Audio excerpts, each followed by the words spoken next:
Hello guys, मनो Hindi academy में आपका स्वागत है। आइए आज हम लोग पढ़ते हैं हिंदी वर्णमाला।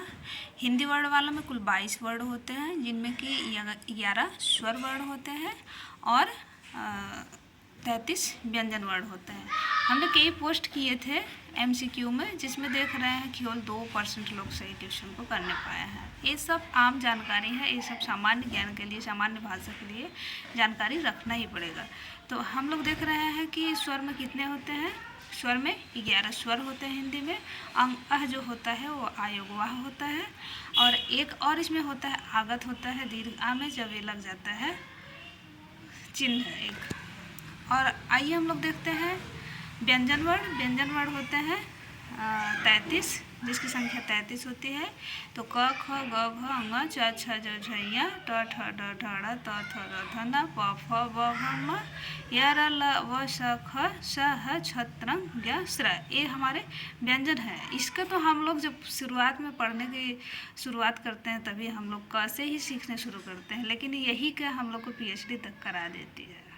आइए आज हम लोग सीखते हैं कि व्यंजन वर्ण में कितने भाग होते हैं, व्यंजन वर्ण को कितने भागों में बांटा गया। तो पहला होता है स्पर्श व्यंजन। पहला क्या होता है? स्पर्श व्यंजन। स्पर्श व्यंजन किसे कहते हैं? तो क से म तक के जो वर्ण होते हैं उसको स्पर्श व्यंजन कहते हैं। जैसे क ख ग घ ङ च छ ज झ ञ, ये जो क से म तक के वर्ण आ रहा है उसको स्पर्श व्यंजन कहते हैं। फिर उसके बाद जो य र ल व आ रहा है उसको अलग भाग कर दिए गए, उसको अंतस्थ व्यंजन कहते हैं। य र ल व को अंतस्थ व्यंजन कहते हैं, और ऊष्म व्यंजन को स स ह को ऊष्म व्यंजन कहते हैं। संयुक्त व्यंजन जो होता है छ त्रंग या स्रा होता है। तो ये व्यंजन हो गया। और इसी व्यंजन को जो व्यंजन का 5वां वर्ण होता है उसे अनुनासिक व्यंजन भी कहते हैं या अनुनासिक वर्ण कहते हैं। तो अनुनासिक वर्ण में कितने वर्ण आते हैं? तो 5 वर्ण आते हैं। आइए देखते हैं कौन कौन से वर्ण हैं। इसमें है अंग, इय, र, न, म। ये जो वर्ण है अनुनासिक वर्ण है। और एक सूत्र याद कर लेते हैं हम लोग की, और एक चीज़ ये भी याद कर लेते हैं कि इसका उच्चारण स्थान होता कहाँ है से। तो जैसे कंठ, कंठ है, मूर्धा है, दंत है, ओष्ठ है, तालु है, ये हमारे गले के भाग हैं जहाँ से हम इन वर्णों का उच्चारण करते हैं। तो आइए देखते हैं कि कंठ से किन किन वर्णों का उच्चारण होता है। तो कंठ से क वर्ग के वर्णों का उच्चारण होता है, जैसे क ख ग घ अंग। और तालु से किन वर्णों का होता है? तो तालु से होता है च छ ज झ ञ का। और मूर्धा से किन किन वर्णों का उच्चारण होता है? तो ट ठ ड ढ। अड़ा को आप इसमें भी रख सकते हैं, नहीं तो अनुनासिक वर्ण में भी रख सकते हैं। ओष्ठ से त थ द ध न, और सॉरी दंत से त थ द ध न, ओष्ठ से प फ ब भ म।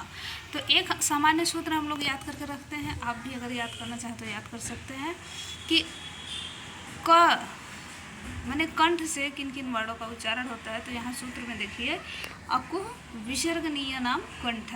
अ से कंठ से अ का उच्चारण होता है, क वर्ग का होता है, ह का होता है, विसर्ग का होता है। इतने वर्णों का उच्चारण कहाँ से होता है? कंठ से। दूसरा सूत्र देख रहे हैं, इचु यसा नाम तालु। ई का च वर्ग यानी च छ ज झ ञ का, य का और ताल विस्सा का उच्चारण कहाँ से होता है? तालु से होता है। तीसरा सूत्र हम लोग देख रहे हैं, ऋतु रसाणाम मूर्धा। री ट वर्ग यानी कि टा ठ ड ढ ड़ र और मूर्धन्य श, इसका उच्चारण जो होता है वो मूर्धा से होता है। अब अगला सूत्र हम लोग देख रहे हैं, ऋतु लसा नाम दंता। रि त वर्ग यानी कि त थ द ध न, और श का उच्चारण कहाँ होता है? तालु से। और अगला सूत्र, लास्ट सूत्र देख रहे हैं, उपु मध्यमानी ओष्ठ। उ जैसे अगर आपसे पूछ लिए उ का उच्चारण कहाँ से होता है? ओष्ठ से होता है। प फ ब भ म कहाँ से हो रहा है? ओष्ठ से हो रहा है। ओष्ठ, ओष्ठ माने ओठ से हो रहा है। ये सामान्य जानकारी आप लोग जरूर याद रखिए, क्योंकि शिक्षा बहुत ही अनमोल है।